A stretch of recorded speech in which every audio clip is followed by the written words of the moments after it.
Given the choice, whether to rule a corrupt and failing empire, or to challenge the fates for another throw, a better throw against one's destiny, what was a king to do?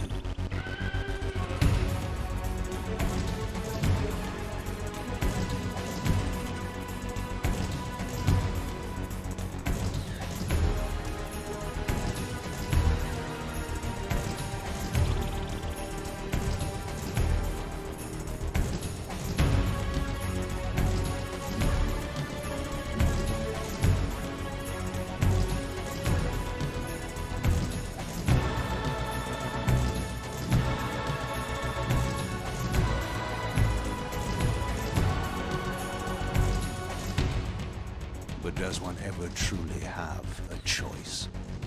One can only match, move by move, the machinations of fate, and thus defy the tyrannous stars.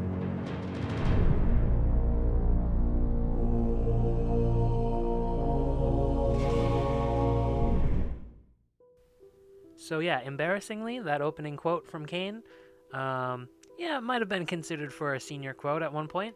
Thankfully, it didn't happen. Hi everyone, I'm Conor from the Rupee Crew.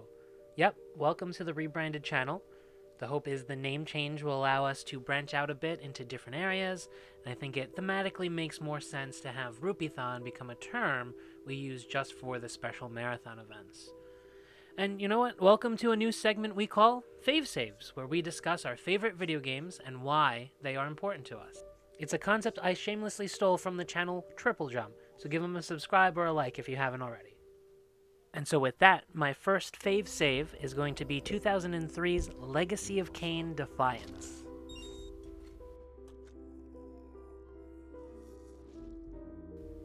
So as quickly as I can, Legacy of Kain Defiance is the last installment of the Legacy of Kain series, which has two branching narratives.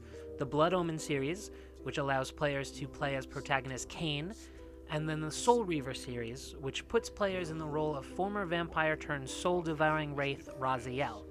Both series largely focus on the Pillars of Nosgoth, which is a super powerful mystic structure that protects the spiritual and physical health of the world of Nosgoth by maintaining the integrity of the barriers between the material, spectral, and demon realms. Kain is the chosen vampire guardian of the Pillars, but ultimately he chooses self-preservation over sacrificing himself to restore the Pillars, plunging Nosgoth into centuries of darkness under his tyrannical rule. In a fit of jealousy, he has his top vampire lieutenant, Raziel, cast into a spinning vortex of fire, who eventually awakens as a vengeful soul-eating wraith, who in the Soul Reaver series tracks down a remorseful Kain who now aims to set things right through time-traveling shenanigans. Defiance is the first and only game that unifies Blood Omen and Soul Reaver by reuniting Kain and Raziel, letting players play as both in the game as their fates become even closer intertwined and they are finally unified by a common enemy.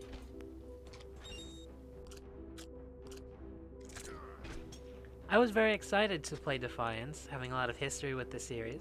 I was excited to be back in the dark, gritty world of Nosgoth. I was excited to play as both of the series' protagonists, Kain and Raziel, together in the same game. Unfortunately, that excitement didn't last long, as my first few hours of the game ended in some disappointment.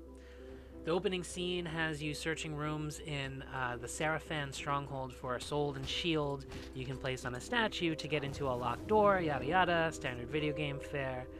I don't remember the exact details, but there was a bug where it did not recognize the shield being on, and I got soft-locked out of the game. Had to restart, lost about an hour and a half.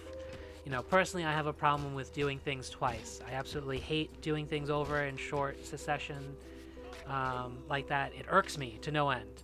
So I think I actually let 2 days go before starting the game again.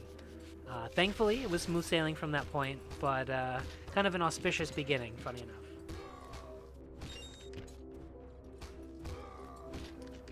I love the dark and gritty world of Nosgoth, and each game in the series tells you that this is a world broken, torn apart by hundreds of years of either vampire rule or zealous religious rule. It's a world where the balance has been lost and broken, and attempts at fixing it through time travel have not worked. And yet, through it all, there is hope. Hope that the pillars that once protected the realm can be cleansed and repaired. Hope that change can be made to set things right, to overcome the machinations and egos of the game's antagonists. Hope ends up being the main theme of this game, and it's pretty beautiful in the game's final moments. The narrative and storytelling is also fantastic. The history between Kain and Raziel up until this point, with their changing relationship from enemies to master, and right-hand lieutenant to enemies again, to eventual allies once more, that go so far to sacrifice themselves for each other as they try and defy perceived ordained fate, attempt to free themselves from the manipulation of others. It's a very complex story.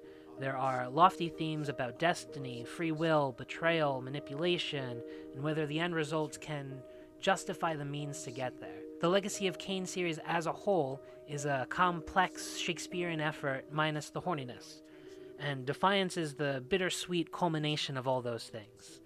This narrative complexity is often credited to Amy Hennig, probably best known for writing the Uncharted series, but she has even stated that the Legacy of Kain series is her magnum opus, and I very much agree. Also, the voice acting has to be some of the best in any media, period. Michael Bell's performance as Raziel and Simon Templeman's performance as Kain are simply remarkable. Again, Shakespearean. Defiance is important to me because it was a way to connect with my older brother, who, growing up, was always the player 1 to my player 2, for the majority of my childhood and early adolescence. But Defiance is also representative of my coming into my own as a video game player. I was too young to play the original game in the series, Blood Omen, when it originally came out. That was very much my brother's game, when he would play on his own, when he didn't want me around. So I think that started a fascination with the series for me. I remember purchasing for myself the first game in the spin-off series, Soul Reaver.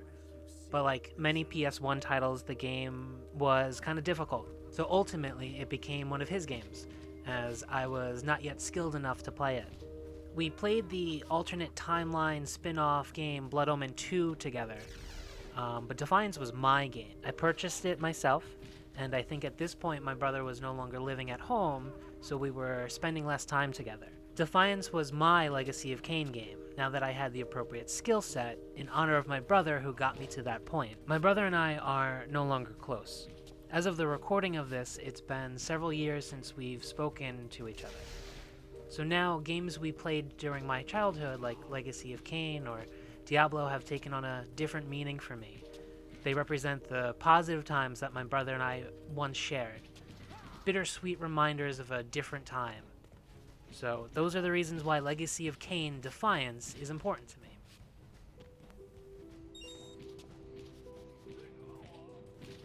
If you liked Breath of the Wild for being a more mature, darker Zelda, this is like that, but with lots more violence, loftier ideas, and some of the best voice acting in gaming. It's a Zelda-esque action-adventure, but with vampires and demons. It's a masterclass on writing, and it's super fun impaling people on spikes with telekinesis, alright? I have a difficult time playing games multiple times because my memory makes it very boring, and I have this irrational hatred of repetition. But I've completed Legacy of Kain 6 or 7 times, and it's still one of my favorite, games to play. The only downside is just I heavily recommend playing Blood Omen and Soul Reaver 1 and 2 to really appreciate the story. We hope you enjoyed that video. Click the links on screen for more Rupee Crew shenanigans.